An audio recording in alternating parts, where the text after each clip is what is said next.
Hello friends. आज इस video में इंडियन ज्योग्राफी को हम अच्छे से स्टडी करेंगे।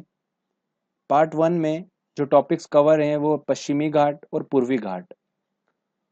फ्रेंड्स, इस वीडियो को ध्यान से सुनिएगा क्योंकि इसमें से आपको एग्ज़ाम में काफ़ी क्वेश्चंस देखने को मिल सकते हैं। तो चलिए फ्रेंड्स, स्टार्ट करते हैं। भारत देश के बेसिक पहले भूगोल की बात करते हैं अपन। तो भारत एशिया महाद्वीप के दक्षिण की तरफ स्थित है, इसलिए इसे दक्षिणी एशियाई देश कहा जाता है।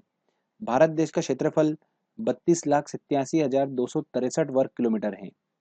यह उत्तर से दक्षिण की तरफ 3,214 किलोमीटर लंबा है और पूर्व से पश्चिम की तरफ 2,933 किलोमीटर चौड़ा है। भारत देश में 29 राज्य व 7 केंद्र शासित प्रदेश हैं। ध्यान रखिएगा, भारत के 7 पड़ोसी देश हैं और भारत के कुल 17 राज्य इन पड़ोसी देशों से जुड़े हुए हैं। अब अपन क्या करते हैं, एंड पॉइंट की बात करते हैं। तो भारत देश के पूर्व का जो सबसे आखिरी बिंदु है उसे क्या बोलते हैं, वालांगू है। जो पश्चिम की तरफ आखिरी बिंदु है उससे बोलते हैं सरक्रिक। जो भारत देश के उत्तर की तरफ आखिरी बिंदु है उसको बोलते हैं इंदिरा कॉल। और दक्षिण की तरफ जो सबसे आखिरी बिंदु है उसे बोलते हैं इंदिरा पॉइंट। अब बात करते हैं, भारत व चीन की सीमा को मैकमोहन रेखा कहते हैं। भारत एवं अफगानिस्तान की रेखा को डुरंट रेखा कहते हैं। भारत व पाक की रेखा को क्या बोलते हैं, रेडक्लिफ रेखा बोलते हैं। श्रीलंका भारत से पाक जल संधि द्वारा अलग है। ध्यान रखिएगा दोस्तों, भारत देश में गुजरात की तट रेखा सबसे लंबी है, 1663 किलोमीटर। त्रिपुरा राज्य जो है भारत का, वो बांग्लादेश से तीनों तरफ से घिरा हुआ है। ये आईएमपी पॉइंट है, याद रखिएगा दोस्तों। ठीक है फ्रेंड्स, अब हम बात करते हैं पश्चिमी घाट की। अरब सागर के किनारे गुजरात से लेकर केरल तक का 1600 किलोमीटर का लंबा समुद्री तट पश्चिमी घाट कहलाता है और इसे सह्याद्री पर्वत भी कहा जाता है। इसे 3 भागों में बांटा गया है, गुजरात से लेकर गोवा तक का कोंकण तट, गोवा से लेकर कर्नाटक का केंद्रा तट, कर्नाटक से लेकर केरल तक का मालाबार तट। तो ये पश्चिमी घाट की बात थी। अब हम पूर्वी घाट की बात करते हैं।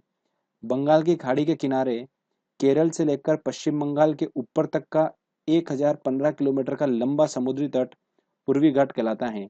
इस पूर्वी घाट को महेंद्रगिरी पर्वत भी कहते हैं और इसे 3 भागों में बांटा गया है। केरल से लेकर आंध्र प्रदेश तक कोरोमंडल तट, आंध्र प्रदेश से पश्चिम बंगाल का डेल्टा क्षेत्र और पश्चिम बंगाल के ऊपर का पर्वतीय क्षेत्र। ध्यान रखिएगा दोस्तों, जहां पर भारत का पूर्वी घाट और पश्चिमी घाट मिलते हैं उसे संयुक्त रूप से कार्डेमम की पहाड़ी बोलते हैं। ये बहुत आईएमपी पॉइंट है।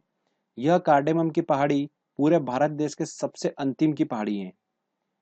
भारत देश में 2 सक्रिय ज्वालामुखी पाए जाते हैं, नारकोंडम और बेरन। 2 प्रमुख ज्वालामुखी हैं जो कि अंडमान निकोबार में स्थित हैं और इसके अतिरिक्त भारत में कोई और ज्वालामुखी स्थित नहीं है। न्यूमर द्वीप बंगाल की खाड़ी पर स्थित है और इसे ही गंगा सागर के नाम से जाना जाता है। तो फ्रेंड्स, आज हमने इस लेक्चर में पश्चिमी घाट और पूर्वी घाट की बात करी और बेसिक भारत के भूगोल को अपन ने समझा। तो फ्रेंड्स, अगर आपको ये वीडियो अच्छा लगा है तो प्लीज़ मेरे चैनल को सब्सक्राइब करिए। मिलते हैं नेक्स्ट वीडियो के साथ।